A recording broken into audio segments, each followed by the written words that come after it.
maiinit na balita, hindi pa huhuli, hindi pa titinag, mga balitang sabay-sabay nating mamarkahan. Markado! Kasama si Mark Makalalad. Markado! Magandang madaling araw mga kapuso, ngayon po ay Martes, April 28, 2026. Tara na't markahan ang mga balitang dapat nyong malaman.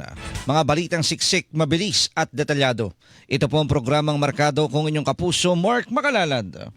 Markado! Sa latag ng ating mga balita, unahin natin, dating Congressman Zaldico, wala na sa Czech Republic.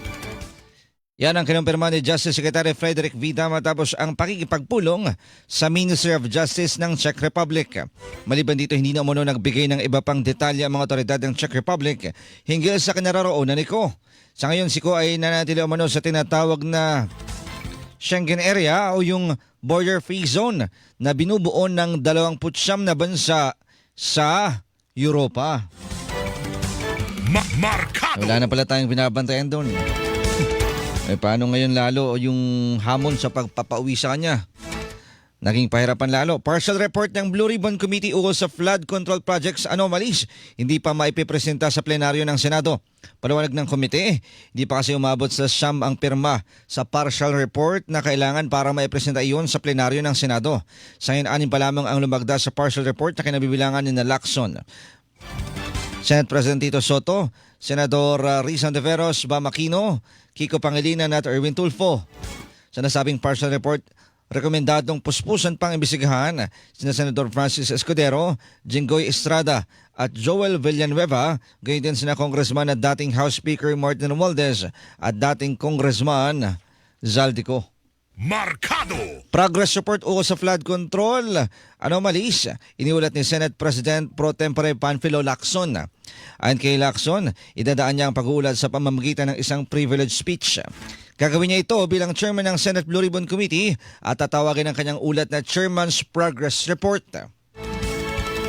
Ito ang magiging pamalit sa binalangkas niyang Blue Ribbon Partial Report ukol sa flood control anomalies na nakatenga dahil kapos pa sa lagda ng mga kasapi ng komite. Markado!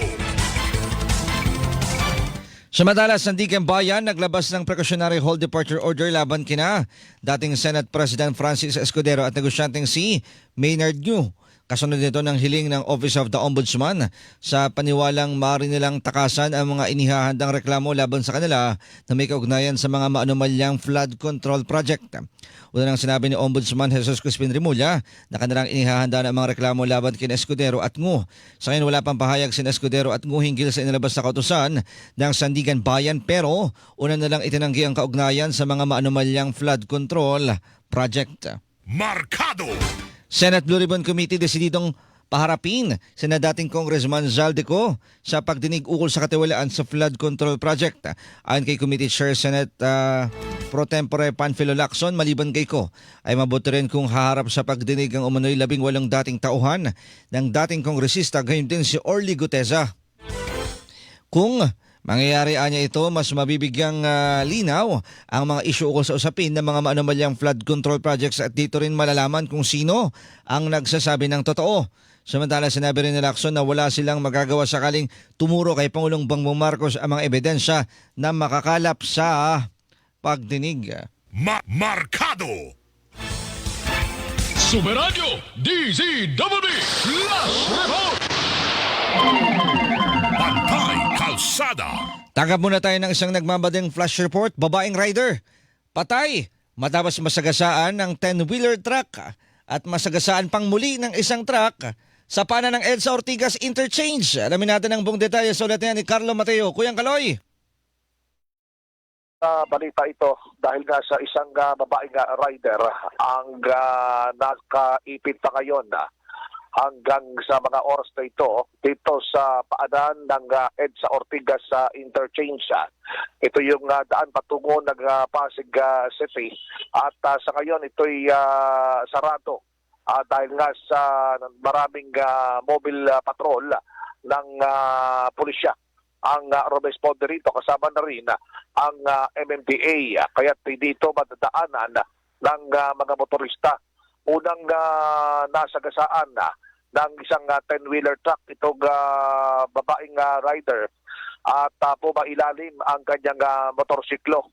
At habang ito'y nakakurdon na, meron pang isang truck na pumasok, isa namang dump truck. Di umano niya nakita na mayroong kordon kaya muling nasagasaan na yung bangkay ng babae kaya ngayon nakaipit pa hanggang sa mga oras na ito. Dito nga sa bahaging ito ng EDSA Ortigas sa interchange.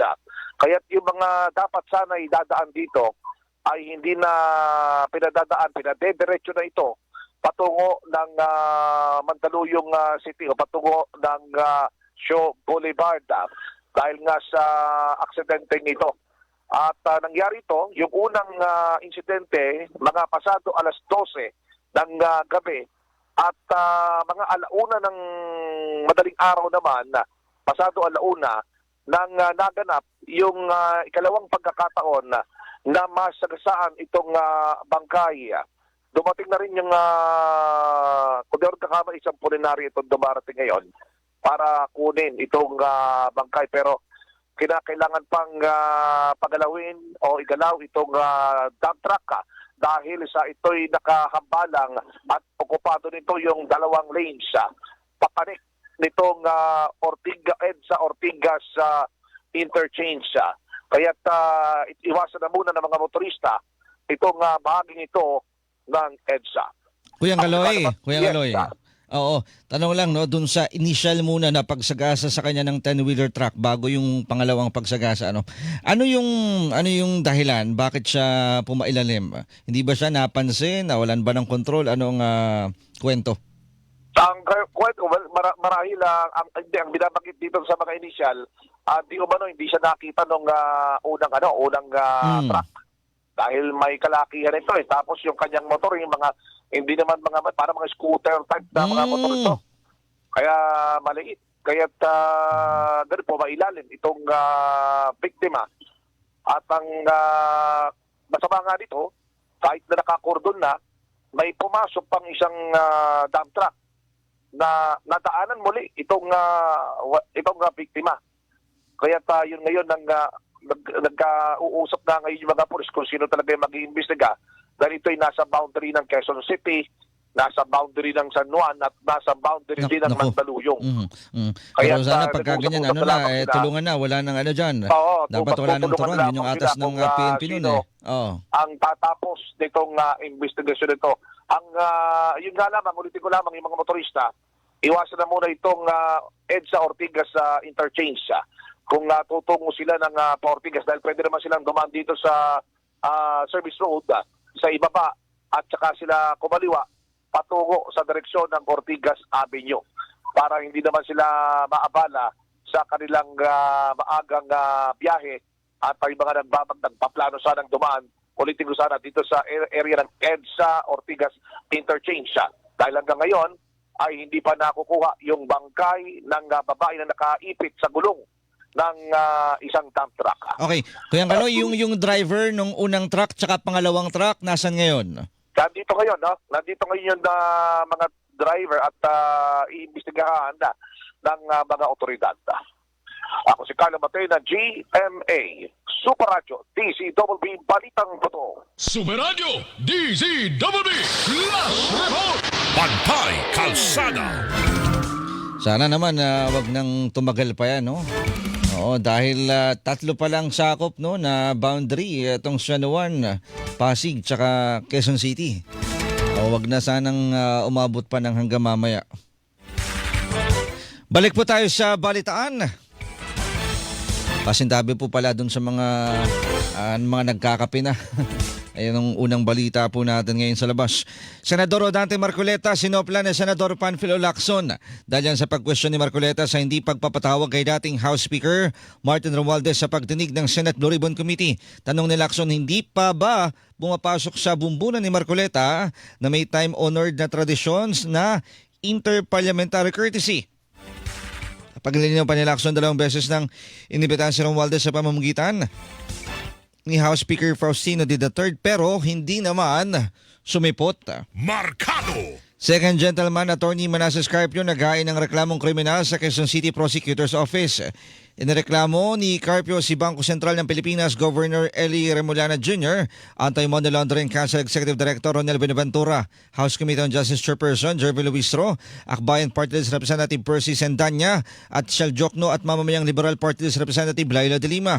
Gitang kampo ni Carpio illegal ang pagdidisclose o paglalabas ng kanilang banking records sa pagdinig sa Kamara kaugnay ng impeachment complaint laban sa kanyang misis na si Vice President Sara Duterte.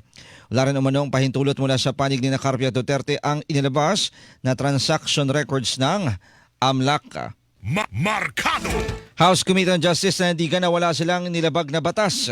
Reaksyon niya ni Committee Chair Jervin Luistro kasunod ng sinampang reklamo kaugnay ng mga impormasyon at dokumento sa bangko ng mag-asawang Vice President Sara Duterte at Attorney Manasseh Carpio na lumabas sa impeachment proceedings.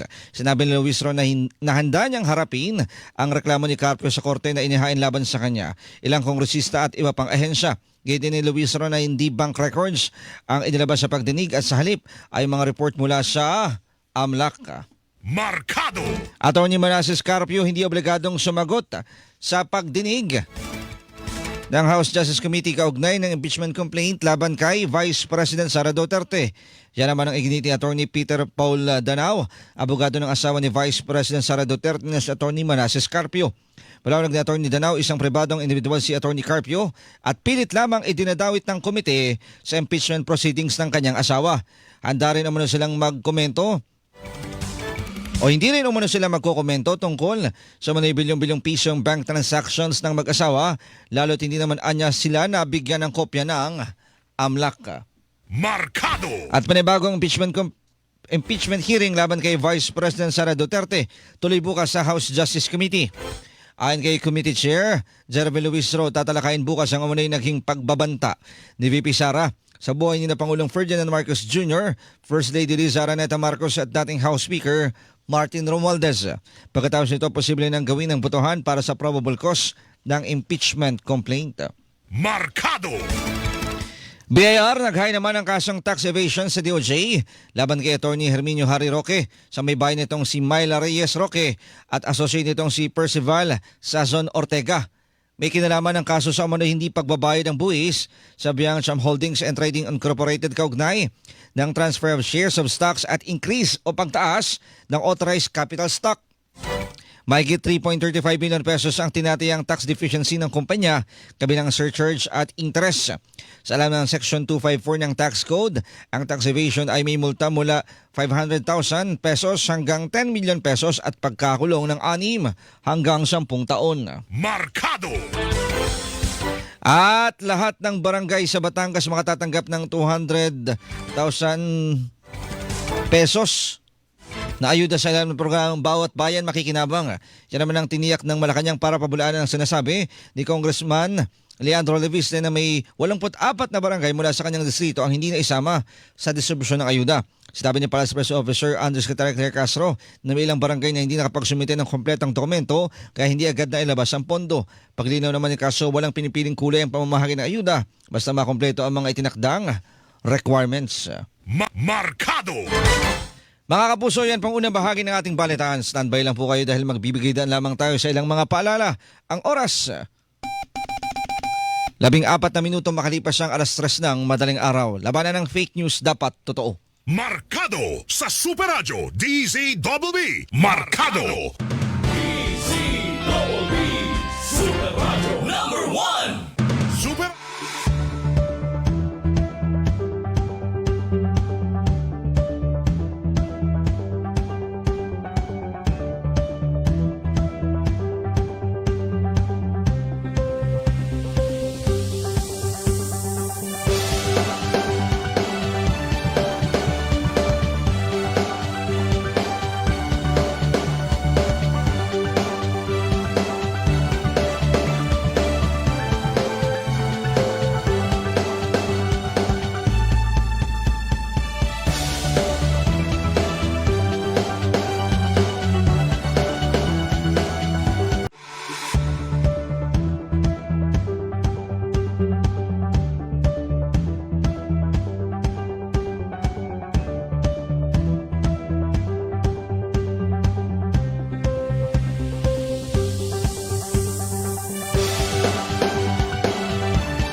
Radyo DCWB. Mga kapuso, huwag pong kalimutang i-follow ang aming social media account. Hanapin lamang Super Radyo DCWB sa Facebook, sa Expo na dating Twitter at maging sa TikTok. Meron din po tayong YouTube channel. Search lamang Super Radyo DCWB at mag-subscribe. Salamat mga kapuso at salamat din siyempre sa mga kapuso nating mga maagang gumising. Bay nagkakape na habang nakikinig ng balita sina Anselma Gonzales, Nelson Malinaw, Buboy Meniez. Nandiyan si Royelias Villarreal Martinez, Luz Viminda Zerot, Nava Joe Carmel, Constancia Crisostomo, Sergio Gravador.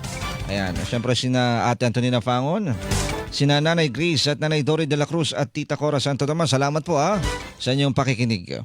Markado! Balik po tayo sa balitaan. Panibagong malaki ang bawas presyo sa diesel, ipatutupad ngayong araw.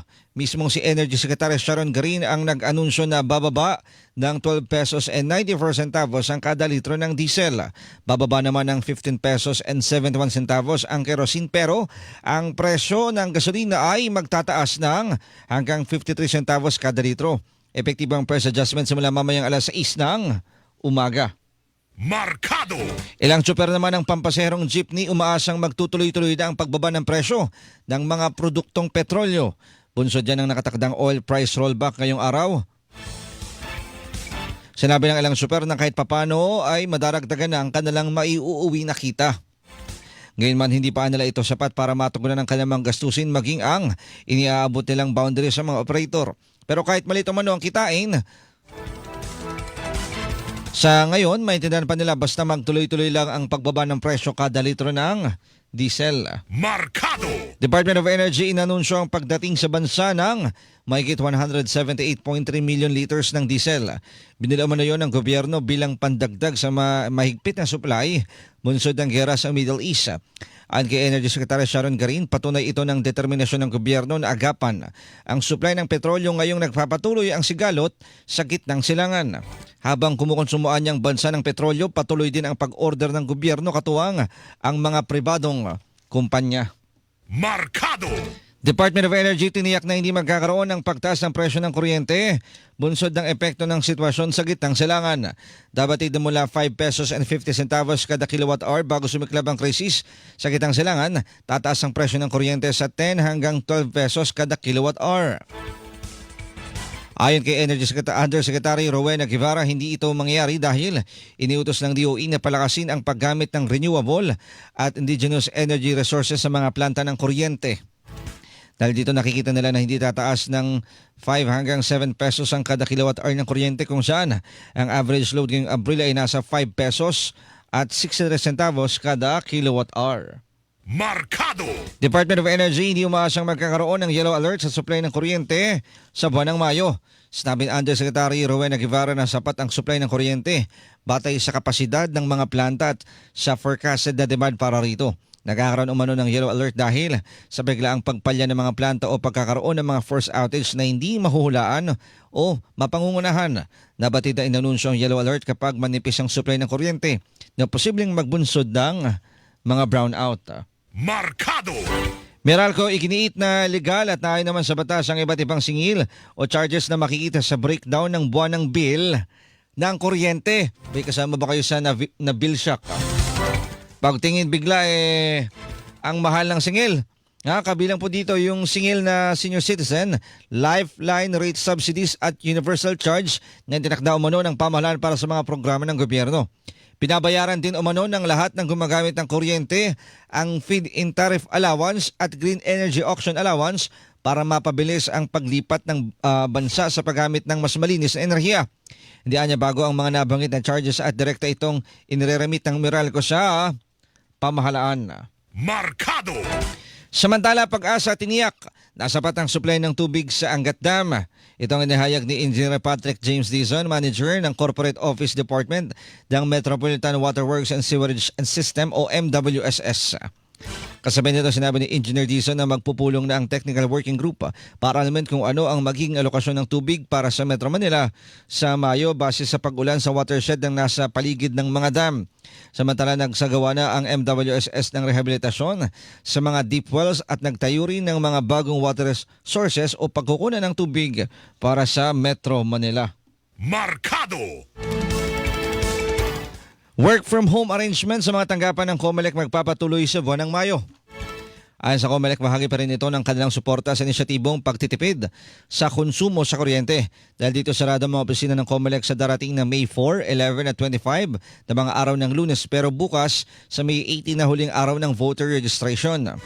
Tuloy-tuloy naman ang operasyon mula Martes hanggang Sabado, alas 8 ng umaga hanggang alas 5 ng hapon para sa voter registration, sa pagkuha ng voter certification at iba pang transaksyon.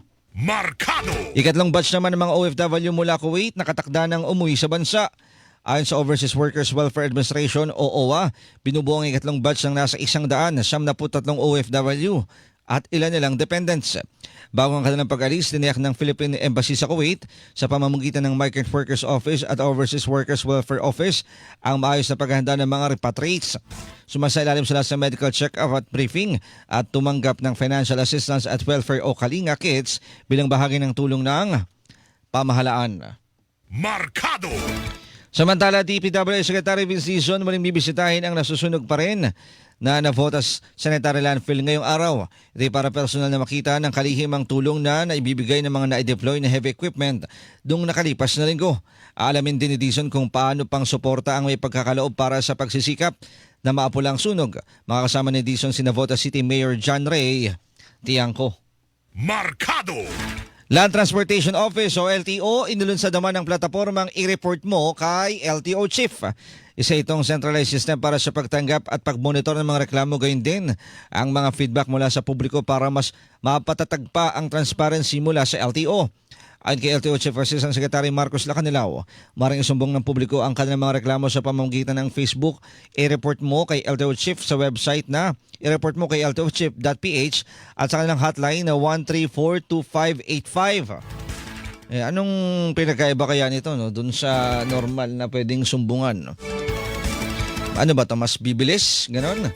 Kabilang sa mga reklamo na maring i-report ang mga hindi resaradong sasakyan, insidente ng road rage, mga fixer, mga abusadong motorista na kalulusot sa pananagutan o kahit mga nanggipit na empleyado ng LTO.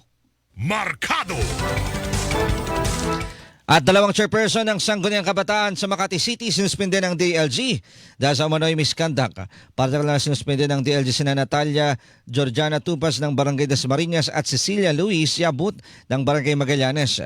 Ayon kay Remulla, si Tupas ay suspendido ng 6 na buwan matapos umanong humingi ng 20% kickback mula sa isang supplier para sa isang Halloween project. Bata pa lang marunong na. Habang suspendido naman si Abot ng 3 buwan matapos umanong magsumite ng mga dokumentong may peke o peneking lagda kabilang ang isang SK kagawad na nasa ibang bansa.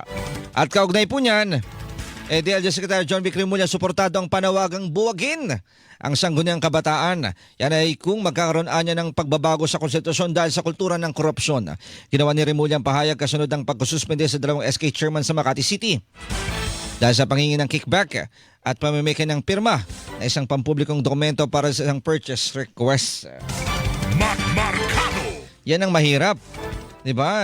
Baka pwedeng na lang mag-appoint na lang ng chairman ng kabataan pero hindi na dadaanin pa sa eleksyon. Total, ano ba mga proyekto ng SK ngayon? Kundi puro liga na lang. Diba? Tapos nagiging ugat pa ng corruption dahil marami po dyan, pinatakbo ng kamag-anak din ng mga chairman o kagawad. Diba? Pinapasa lamang yung pwesto pagkatapos nagiging training ground. Yung pagiging SK. Para makagawa ng kalokohan. Hindi naman sa lahat, pero maraming gumagawa.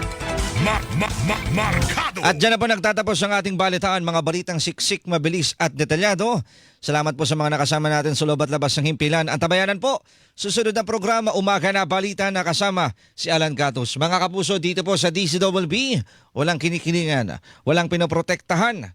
Noon at ngayon, serbisyong totoo. Ang oras,